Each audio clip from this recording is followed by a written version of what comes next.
I'm Brian Goldfinger of Goldfinger Injury Lawyers. Is your insurance company forcing you to go back to work when your doctors say you can't? If this sounds familiar, look no further than my law firm. Visit goldfingerlaw.com and get us working for you. Hello and welcome to the Raptors Reaction Podcast. I'm your host, William Loom, speaking to you late night. It is 2:38 a.m.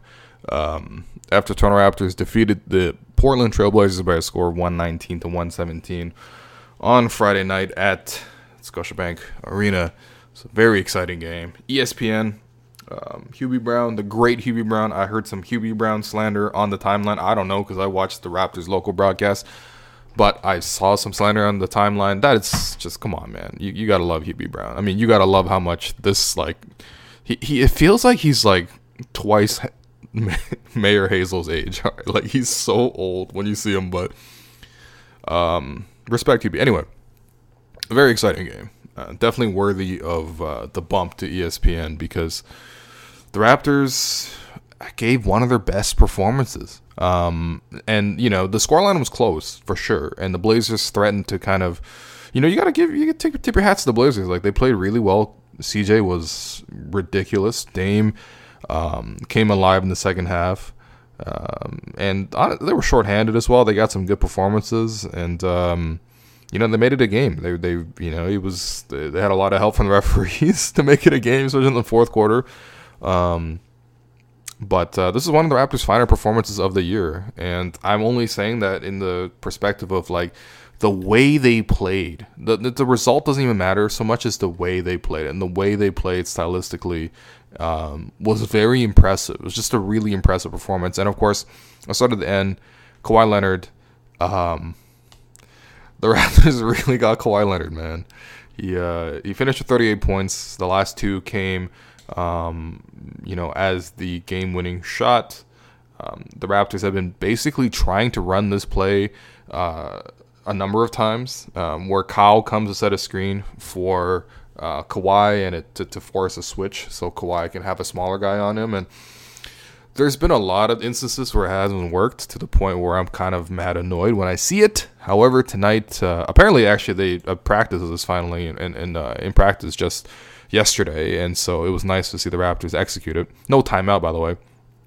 Tie game, 13 seconds left. No timeout. Kawhi comes off the court. Kyle sets the step-up screen. The Blazers were switching anyway, so they kind of happily conceded, which was strange. I really thought the Blazers would try to fight that more. But it ended up being Damian Lillard versus Kawhi Leonard. And Kawhi had been going off for the entire fourth quarter. He was really carrying the offense and, you know, playing through contact, everything you want out of a superstar.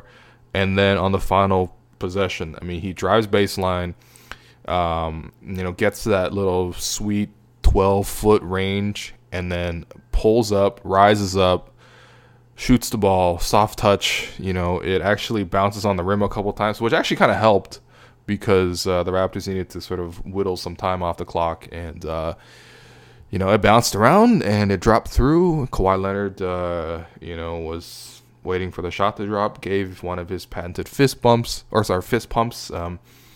Tiger Woods style, and that was the game. Kawhi Leonard delivered in the clutch. But it's just a really impressive performance overall, like I said. I mean, the Raptors' top three players tonight, you know, Kawhi was obviously great, 38 points. He had his full explosiveness back, which is great. I mean, you know, for like 3 weeks there, it was sort of iffy in terms of what he had.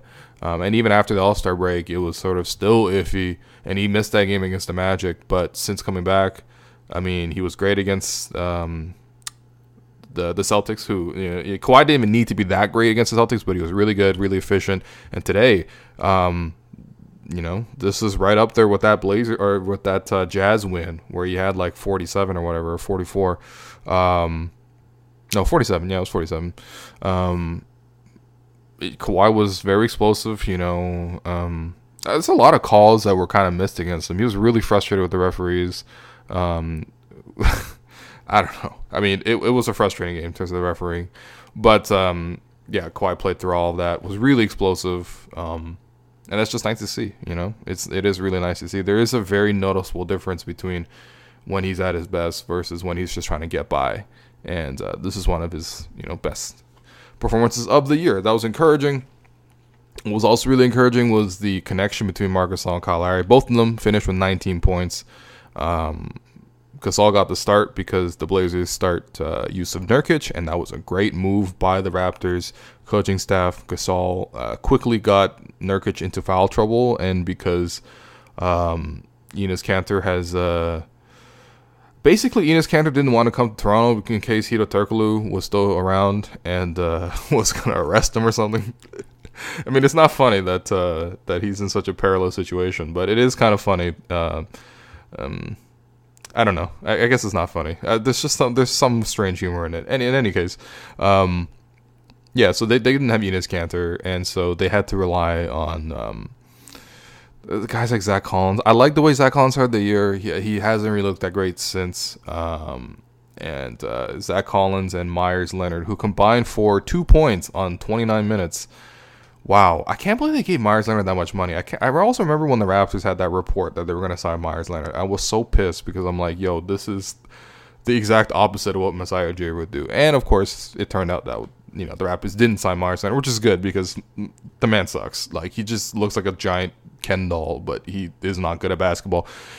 He's like a prettier Chris Humphries, except honestly, Chris Humphries is better at basketball. Like, damn, that's saying a lot. In any case, the Gasol start, put Nurkic in foul trouble. Nurkic only played 19 minutes, and that was great because again, Zach Collins and Myers Leonard are trash, and so Gasol was able to really pop off. Gasol looked much more comfortable in this start as compared to his start against the Magic.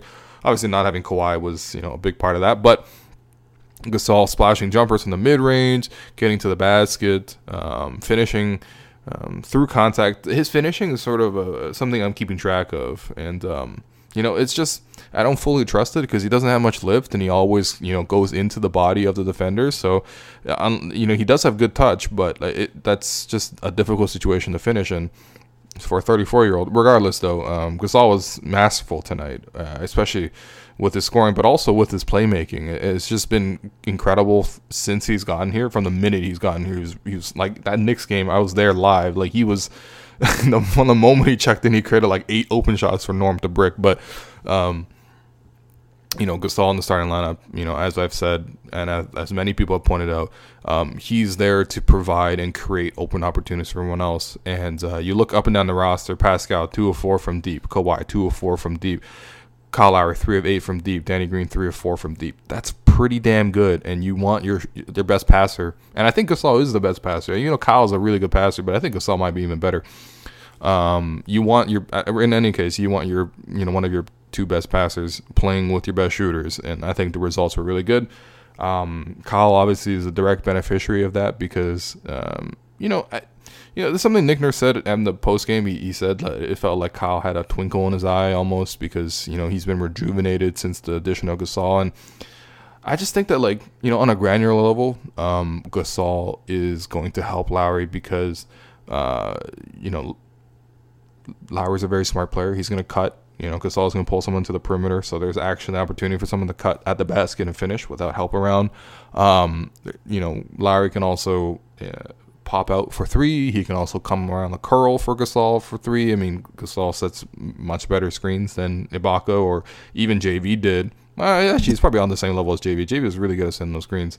In any case, Kyle, he needs space. He really does. It's one thing he struggles with at 33 is that, it's hard for him to physically create separation anymore.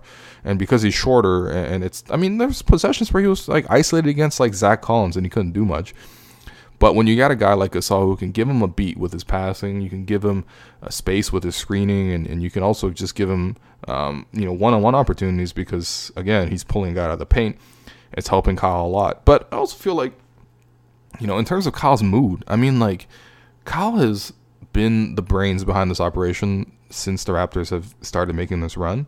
And, he has done great. He's always helped other people. All those Lowry plus bench units are really just Lowry outthinking the opposition and throwing lobs to limited players like Bebe. I respect Bebe. I definitely respect Bebe for that Game 1 performance against the Wizards last year. But, it's Lowry, making it work because he's the brains behind it. However, the one thing they've lacked always is another guy who is vibed with Lowry and is as smart as Lowry. You know, like they've had a lot of great players come in and out. They're finishers. You know, even Kawhi is a finisher, right? But he hasn't had a guy who can help him. And Gasol is someone who is smart enough to vibe and operate with Kyle. You know, it's just nice to see them working these two-man games, getting open, outsmarting the defense. I mean, it's great that the Raptors finally have someone who could, you know, just intellectually play on the same level as Kyle. And I think it's really helped Kyle. A couple more things to note. Danny Green was really quiet in the first half. I mean, I think he defended CJ reasonably well. It's just CJ was making a lot of buckets. I don't know. You know, but you know, Danny came alive in the second half, hit some important threes, hit it like a pull-up three in the fourth in like in the corner, which was really impressive. And then he also hit another three to tie the game. You know, late. I'm in the fourth quarter for the Raptors. And, you know, the one thing with Danny Green is just that he hits important threes. He really hits all those important threes. I mean, you think this year alone, right? Like that Magic game winner that wasn't a three, but it was a baseline jumper. He hit that. You know, the Heat game, he hit that. And just there's been so many moments, you know, like against the Spurs, it was also Danny who hit the three. I mean, like, Danny is just a godsend. It really is. After years of hearing Matt Devlin say, they need this, as Corey Joseph or like Patrick Patterson or DeMar Carroll break the three, and you're like, oh my God, these are wide open threes. What are you doing? You know, Danny's the exact opposite. He's the retribution we're getting. And it's, I just, you know, everyone appreciates Danny Green. In terms of guys off the bench, you know, it was kind of disappointing that Serge couldn't really produce off the bench. Defensively, I thought he was actually really solid, but minus 18 and 16 minutes offensively, you know, 0 for 5 from the field. It's very different when he doesn't play with Lowry. It really is. Lowry kind of spoon feeds him, and as much as Jeremy Lin has been spoon feeding Serge Ibaka, you know, various dim sum items such as chicken feet recently, I don't think they have as much chemistry right now. They have had some good moments, some nice passes from Lin to Ibaka, but you know, overall today I didn't think the two of them paired well together, and just overall the bench struggled to score even when Lowry was out with the bench. I mean, the fourth quarter, the Lowry is out there to start with the bench, and they struggled. They really struggled. You know, the whole bench collectively failed to hit a three. Jeremy has opportunities to shoot threes. He just refuses to shoot them. He's pretty good at shooting the mid-range, though, so I'm okay with that. But in any case, you know, Jeremy, please just shoot the three once. He still hasn't made a three since joining the Raptors. What I liked, I guess the only positive I liked out of the bench tonight was that the combo of OG Anunoby, Norman Powell, and Pat McCaw are just kind of low-key like a wrecking ball defensively. Like, you know, they could switch. They're really athletic for their positions, and you know, Powell got some deflections. OG took a charge. He, you know, blocked a three. Pat McCaw, you know, it's got 3 steals in 11 minutes. There was one play where he, you know, chased down an offensive rebound in the corner, failed to get it, and then the Blazers pushed up the court, and then McCaw continued to pursue from behind the play and then forced a steal and then dove on the floor and then got the ball to like Ibaka to save it and get possession. Like, that's a lot of hustle, and McCaw, I think because of that, you know, actually got some burn in the fourth quarter, just randomly, not his spot in the rotation, but just randomly got inserted to try to see if he could do anything against CJ. Now, that didn't really work, but, you know, that speaks highly in terms of just how much Nick Nurse values McCaw's skill set, that they would put him in and trust him in the fourth quarter when he's like the 11th man on the roster. So I've already said it previously, like, I'm very interested to see the Raptors, you know, retain McCaw and build him into a player where, you know, the Raptors have just done a really good job of player development, and you got a player in McCaw who clearly has some talent, really, really works hard. You know, you could tell his priorities are in check. Like, for a guy who's on a minimum contract, he's not forcing offense whatsoever, and he's really committed to defending, and he has a real ability to defend. So, you know, if he wants to stay with the Raptors, and I think he should. I mean, if he likes the culture here and he sees the players like, you know, OG, like Fred, you know, DeLon, you know, JB, you know, Pascal, like, there's a real track record of development and players getting better when they come to, even Ibaka, right? He had a career year coming to Toronto, and he's like, you know, 28 years old. So, yeah, I mean, if I'm McCaw, I'm trying to stay with the Raptors as well, provided that the money is straight. And, that'd be great, because I think McCaw really has a role to play, especially if he could just come in and give you 5 minutes of intense defense. That's something. So overall, great game. I thought, again, credit the Blazers. They hit a lot of tough shots. I think the Raptors defensively were actually pretty solid. The game plan was good. They showed high against Dame. They kind of let CJ kind of go off, and CJ did go off. But you kind of take your poison. You pick your poison there, and I guess I would probably go with stopping Dame over stopping CJ. It was encouraging that Gasol was actually able to move his feet, come out to the perimeter, and sort of wall off a lot of what Dame was trying to do. It really could frustrate Dame earlier on, although Dame really came alive in the second half anyway, because he's a great player. Just mad lame with his reps, but overall the Raptors defensively played well. It's just the Blazers hit a lot of shots and they got some good performances. So credit to them. They've been playing really well of late. They're like undefeated before this game. I think they were 4-0 on their East road trip. That's not easy. They smacked up the Celtics. I appreciate that. And they honestly almost stole the win from the Raptors. Oh, by the way, I also mentioned, there's some terrible officiating down the stretch. Oh my God. I forget who it was. That was the number 23 ref, the guy who's like, a little older, and he had some, salt and pepper hair. He was the baseline ref for most of the fourth quarter in the Raptors' offensive possessions, and he was just not calling shit. And it seemed almost vindictive the way he was calling Lowry, spiting him, calling offensive fouls and stuff. It was very annoying. Pascal got called for a loose ball foul, even though he barely touched Nurkic. Like, it's the most innocuous play, and they got free throws out of it. Like, bad. And then the worst of all, though, I forgot who was the one that called. It wasn't the same guy, but the Raptors were up 3. Dame comes up and then contorts his body in midair, and it's it was just, I don't know. It was clearly that he flopped, and there was no contact whatsoever. When you see the replay, there's not any contact to be called, and yet, Dame got the foul call. He hit all 3 free throws, and for the moment, it looked really annoying. But also, speaking as a fan, I wasn't stressed at all. I really wasn't. The Blazers kept hitting shots. They kept staying in the game, and I'm like, damn, the Raptors might lose a game. They deserve to win. But I never at any point felt stressed. And again, this circles back to what I said at the beginning about Kawhi Leonard. It's just so nice to have the best player on the floor, and you just are confident that he can deliver, and he did deliver, and he's had a lot of clutch moments now this year, and I honestly had no doubt that he was going to deliver, whether it was in regulation or overtime, whatever. The Raptors are going to win this game, and they did it, and it's nice to see. In terms of 3 stars, Kawhi number 1, obviously 38 points, 3 rebounds, 5 assists. The assists are really nice. His assist percentage has really climbed steadily by month. Since sort of becoming really iso ball in December, although Kyle was not there, so you understand that. Kawhi also with 3 steals, 14 of 22 from the field, 2 of 4 from deep, 8 of 8 from the free throw line. Really should have got there more, and all in 34 minutes. That's really impressive. Second star, giving that to Kyle Lowry, 19 points, 7 rebounds, 10 assists, a steal, 2 blocks, 7 of 13 shooting, 3 of 8 from the field, only 2 free throws. Again, he should have got there more. And then Marc Gasol, 19 points, is your third star on 9 of 13 shooting, 0 for 2 from deep, got 1 free throw, 8 rebounds, 6 assists, 2 steals, a block, plus 23 in 32 minutes. Those 3, damn, that's really the Raptors' big 3 now, huh? Damn.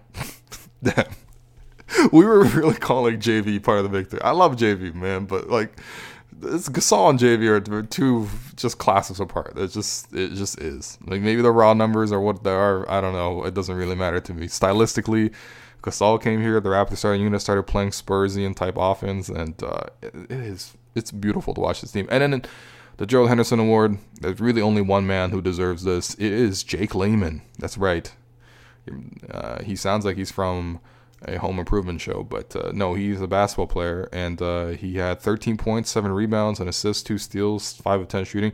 Actually kind of made Pascal look bad defensively, because he was playing the 4 position and doing it really well. So shout out Jake Layman. But Raptors got the win, and 46-17. That's not bad. Milwaukee keeps winning because they're just going to win regardless. They're going on the West Coast, whatever. It's supposed to be tough games. They're going to win these games anyway, which is really frustrating. But in any case, I don't think the first seed is something that has to concern the Raptors all too much. Right now they got to focus on developing chemistry, and today they had a lot of chemistry today. So thanks for listening. 10 Things is up. I apologize that it went up mad late. Score FC had a unfortunate 2-1 loss at Lamport. It is, I'm probably was part of that from gaining weight on vacation and stuff. But we'll hopefully sneak into the playoffs and stuff. No one cares about this anyway. I'll be back on Sunday nights at some point to recap the Raptors as they take on the Pistons.